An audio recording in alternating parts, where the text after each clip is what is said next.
Are you currently dealing with a property you've inherited that is in probate? Well, in today's video, we're going to go down the step-by-step process on how to ultimately sell your property in probate effectively.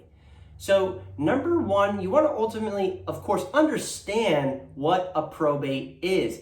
So that is when a deceased person's assets are to be distributed by or to the rightful heirs. Now, if there are no heirs or no will in place, the government will then tend to say who gets that property, whether it be a surviving spouse, any siblings, or their children. Next, it's important to seek legal advice because every market, every state is different, and you want to make sure you're doing the right thing.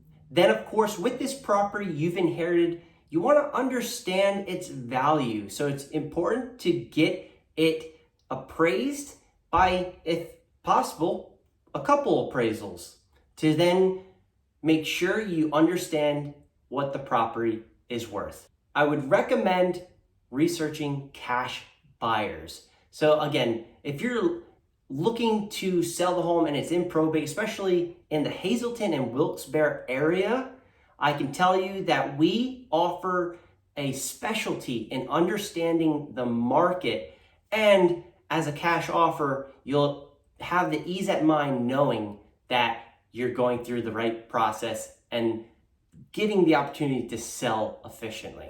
You're going to want to obtain cash offers, multiple cash offers. You're going to want to make sure that you look at each one to then get the best value and offer at the end of the day. You're going to want to make sure you review those offers carefully, and I would suggest consulting with an attorney that is very vetted and qualified for real estate and the probate sales. Then when you do get a cash offer, the next step, of course, is don't be afraid to negotiate and accept the offer that's right for you. Then, of course, with a probate, you got the cash offer, you're ready to move forward, but it's important to get the approvals from the court in the sale of a probate property. You're gonna wanna arrange the inspections to ensure the property is fit to be sold and there's no questions or anything left unanswered for the buyer or cash buyer.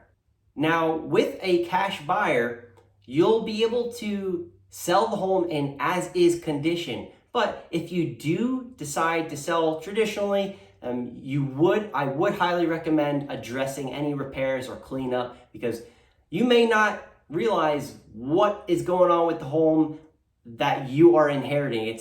Again, it may not be your house that you've ever lived in or anything like that, even if it's family. So it's important to, again, get the best sale by addressing repairs and cleanup. You're going to want to coordinate the closing process. And if you're selling to a cash buyer, it's going to be important to coordinate with the cash buyer and the attorney, which you're highly suggested to have one because the probate process, different process from standard procedure, just to help advise and guide you through it. So just getting the cash buyer and attorney on the same page is definitely important. Coming to the end, you're going to want to sign the agreement. You can have that attorney look over the agreement to make sure it's a good deal. Everything's protecting yourself and your rights. And then you're going to want to receive the cash payment. So there it is. You're going to be able to get the cash payment. And then last but not least, with a probate case, you're going to want to close out the case. You're going to want to make sure that everything is dealt with, all assets and financials are distributed and closed out. There you have it. You've sold your property that you've inherited through probate. Hopefully you guys found this video helpful, and if you liked it, please hit the like button and come back for another video. We post about 4 times a week. So again, thanks for watching and have a great rest of the day.